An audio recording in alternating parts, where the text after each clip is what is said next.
Hello everyone. तो आज हम बात करने वाले हैं कि आपको सर्दियों में कौन-कौन से प्रिकॉशंस लेने चाहिए, ख़ासकर अगर आपने आईयूआई या आईवीएफ करवाया है और उसके बाद आप 2 वीक्स वेट में हैं। यानी कि आपको 2 हफ़्ते के बाद टेस्ट करके देखना है आप प्रेग्नेंट हैं या नहीं। तो अगर आपने नॉर्मली भी ट्राई कर रहे हैं, ओव्यूलेशन के बाद आपने अपना सब कुछ आप चेक करके कर रहे हैं, ओव्यूलेशन के बाद आप 2 वीक्स वेट में हैं, तब भी आप ये प्रिकॉशंस ले सकते हैं। बेसिकली अगर आप ट्राई कर रहे हैं बेबी के लिए, प्लानिंग कर रहे हैं, तो आपको ये सारे प्रिकॉशंस लेने चाहिए सर्दी में, खासकर ओव्यूलेशन के बाद, आईयूआई आईवीएफ के बाद, यानी कि एम्ब्रियो ट्रांसफ़र के बाद आईवीएफ में, और आईयूआई के बाद आईयूआई में, और ओव्यूलेशन के बाद नेचुरल प्रेगनेंसी में। तो चलिए वीडियो स्टार्ट करते हैं। तो सबसे पहला काम, आपको सर्दी में हमें बहुत ज़्यादा ठंड लगती है, तो क्या करते हैं लोग जो है आग के सामने आग सेकने लगते हैं। तो देखिए, आपको डायरेक्टली आग के सामने नहीं बैठना है, डायरेक्टली हीटर के सामने नहीं बैठना है, इतना कि आपके पेट पर जो है डायरेक्ट हीट लगे, क्योंकि जो हीट होती है वो एम्ब्रियो के लिए अच्छी नहीं होती है। आपको बहुत ज़्यादा हीट बिल्डअप नहीं करनी है बॉडी में। तो आप आग या फिर हीटर के सामने डायरेक्टली ना बैठें, आप थोड़ा सा दूर होकर बैठ सकते हैं। तो डायरेक्टली आपको आग या हीटर नहीं सेकना है। जैसे कि अब मैं हीटर के एग्जांपल देती हूँ, क्योंकि आग के सामने तो बहुत कम लोग बैठेंगे, हीटर तो हम जो है ज़्यादातर जला कर रखते हैं। तो आप रूम में अपने बेड से थोड़ा सा दूर हीटर लगा दीजिए, ताकि आपका रूम ऑल ओवर ठंडा हो जाए और आपकी डायरेक्टली हीट आपके पेट पर ना लगे।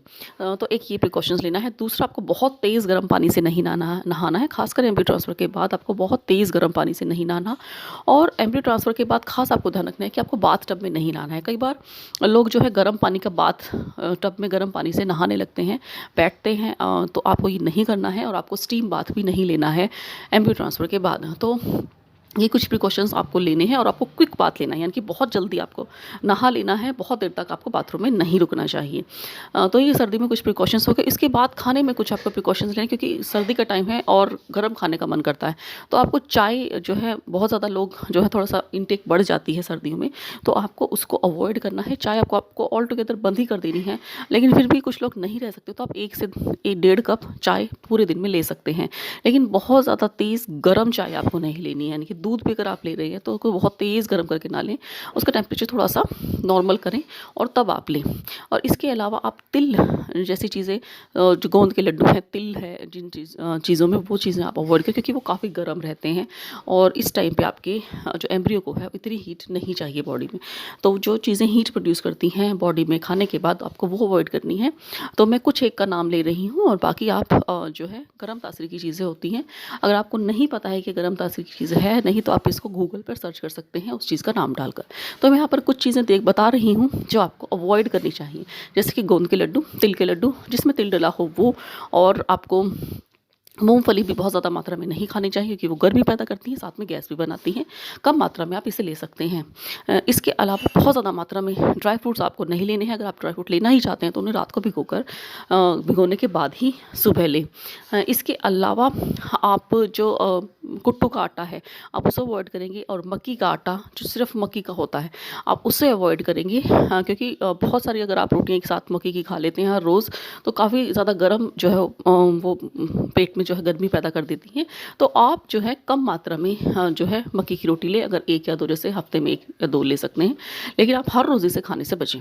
आप हरी पत्तेदार सब्जियों में मैंने आपको बताया यही था, बथुआ और पालक, आप बथुआ और मेथी लीव्स आपको नहीं खाने हैं। मेथी आप कम मात्रा में ले सकते हैं, लेकिन बथुआ आपको बिल्कुल नहीं खाना है। मेथी के सीड्स कुछ लोग पानी में भिगोकर अगले दिन वो पानी पीते हैं या सीड्स खाते हैं, तो आप उसको अवॉइड करना है।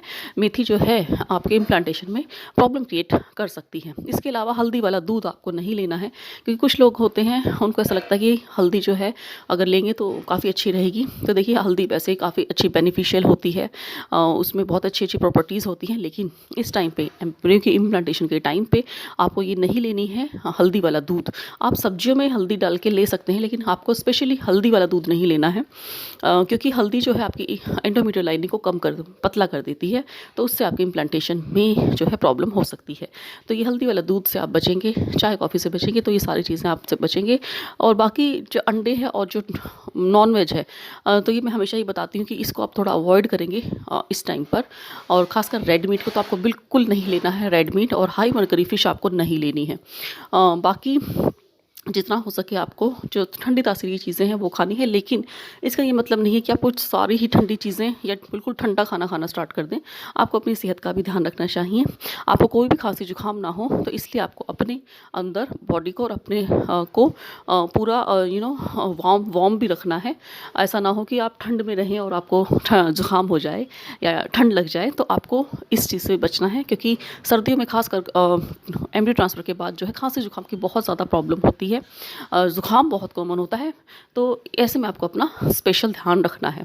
और अब बात करते हैं, कुछ लोग जो हैं नहाते ही नहीं हैं, तो देखिए ये बिल्कुल गलत बात है। आपको नहाना चाहिए, क्योंकि हाइजीन सबसे ज़्यादा इंपॉर्टेंट है। ख़ासकर आपको एमडी ट्रांसफ़र के बाद आपको अपनी हाइजीन का, साफ़ सफाई का मतलब नहाने धोने का आपको ध्यान रखना चाहिए, और नहाना है लेकिन क्विकली नहाना है।